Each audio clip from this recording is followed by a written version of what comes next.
तर राम राम मित्रांनो, मी तुमचाच लाडका प्रथमेश बागल. तर आपल्या मिनी ब्लॉग मध्ये स्वागत आहे. तर आजचा ब्लॉग स्पेशल आहे, तर सगळा ब्लॉग पूर्णपणे बघा बरं का नक्की. सर, आचार्यांविषयी काय बोलायचं तुम्हाला? आचार्यांविषयी काय बोलत नाही. आचार्य आम्ही बाहेर लय लांब राहतो, 100 किलोमीटर आणते आचार्य हा राहणारच की. तर मित्रांनो, आमचं काहीतरी नियोजन आहे लय मोठं. तर बघत राहा पुढे पुढे. चिकनचं स्पेशल जेवण करण्यासाठी आम्ही युरोपवरून आमचे आचार्य मागवले होते आणि आचार्य तर होतेच. आणि सागर सर त्यांना सांगत होते की कसं कसं जेवण बनवायचं, ते इंग्रजीमध्ये कसं सांगत होते तुम्हाला सांगतो. पूर्ण व्हिडिओ पुढे बघा. अरे ऋतू, 2 मिनिट पाणी तर द्यायचं का नाही? 2 मिनिट कशाला पाणी? ही घ्या पाणी.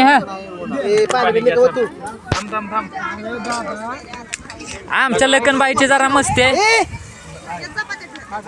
ते पण ते काय शिस्त का पाहिलेलं येड्या काहीतरी करतायस. हितेच आमचा जरा आचारी फसला, पण घ्या समजून. आता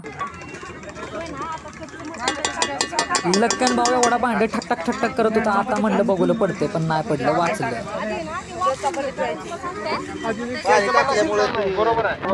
आमच्या आचार्यांना ऋतुराज भैया हे पण मदत करतायत, लय भारी. काय सांगू तुम्हाला, थँक्यू ऋतुराज भैया.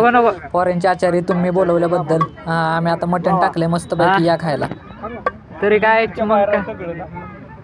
एक सांगतो, जेवण तर मस्त वाटत होतं, पण सागर सर आणि सूरज सर जरा विचार करत होते की जेवायचं का नाही, कारण की उद्या होणारा प्रॉब्लेम आत्ताच नको, न जेवलेलं बरं.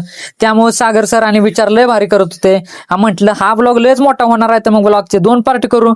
नेक्स्ट पार्ट पण लवकरच येणार आहे. आम्ही कसं जेवलो, काय काय खाल्लं ते तुम्हाला लवकरच समजेल.